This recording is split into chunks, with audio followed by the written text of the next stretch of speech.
If I told you there was someone who shed light on today's model of government 1,000 years ago, what would you say? And don't say, that's impossible. You're about to hear things that will surprise you. By the end of this video, you'll probably be asking yourself, why have I never heard of this before? But don't worry, that's exactly why this channel exists. I'll be introducing you to dozens of fascinating thinkers, and this scholar is one of them. Let's get started. Wait, stop scrolling. Because I'm willing to bet you've said this at least once in your life. Maybe things would be better if philosophers ran the country. You've heard it on Twitter, in coffee shop conversations, on the bus, everywhere. Today I'm going to tell you about a man who turned that idea into a complete political system 1,000 years ago.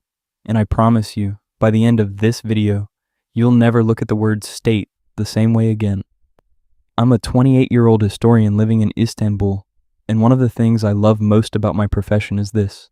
Some books sit quietly on dusty shelves, but the moment you open them, they speak to you as if they were written yesterday.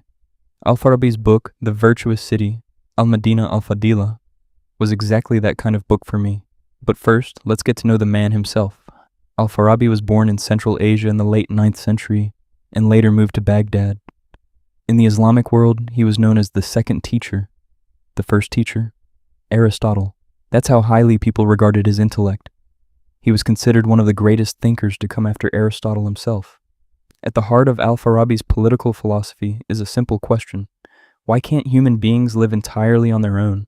His answer is straightforward, because none of us can meet all our needs by ourselves. We depend on farmers for food, weavers for clothing, soldiers for protection, and countless others for the necessities of life. So according to Al-Farabi, the state isn't an artificial invention. It's a natural consequence of human nature. When we hear the word state, we tend to think of government buildings, flags, and border checkpoints. For Al-Farabi, the state is first and foremost a network of cooperation. And then he takes the idea one step further. The purpose of this cooperation isn't merely survival. Its true purpose is happiness, real fulfillment, and human flourishing. The role of government isn't just to build roads, collect taxes, and provide security. Those things are necessary, but they're not enough. The real measure of a state is whether it helps people grow intellectually and morally. A country may have perfect infrastructure and a powerful economy, but if its citizens don't trust one another, Al-Farabi would argue that it cannot truly be called virtuous. Al-Farabi doesn't examine cities in isolation. Instead, he builds a hierarchy. The household, the neighborhood, the city, the nation, and ultimately a universal community where all humanity cooperates within a shared order. In a sense, Al-Farabi was imagining global cooperation back in the 10th century. The first time I read that, I remember thinking, how was someone able to envision this 1,000 years ago? So who stands at the center of this system? Who leads the virtuous city? According to Al-Farabi, the ruler cannot simply be someone who is powerful or born into a noble family. The ruler must be a philosopher, someone whose mind can connect with what Al-Farabi calls the active intellect, a source of universal knowledge and truth. Remember Plato's idea of the philosopher king? Al-Farabi takes that concept and adds a religious and spiritual dimension to it. The ideal leader is not only intelligent but also capable of receiving profound insight and inspiration. And the list of qualities he expects from a ruler is surprisingly long. A healthy body, a strong memory, the ability to speak clearly, a love of learning, freedom from greed, a commitment to justice, determination, and courage.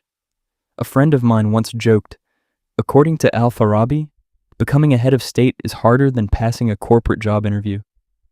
And honestly, he's not wrong.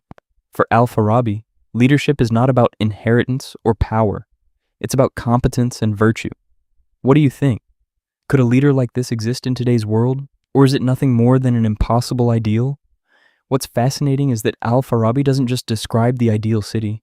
He also categorizes the flawed ones. He identifies several types of non-virtuous societies. The ignorant city is one where people seek happiness only through wealth, power, or pleasure. The wicked city knows what is right but chooses to do wrong anyway. The city of domination is driven by the desire to control and overpower others. When I first read these descriptions, modern examples immediately came to mind. It's amazing how a text written 1,000 years ago can sometimes feel like yesterday's newspaper.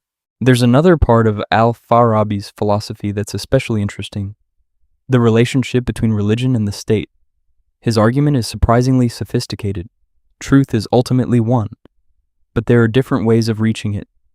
Philosophers arrive at truth through reason and intellectual inquiry. Most people, however, do not engage with ideas at that level. Religion, in Al-Farabi's view, communicates those same truths through symbols, stories, and imagery that everyone can understand. In that sense, the state is not merely an instrument of power, it is also an institution of education and guidance.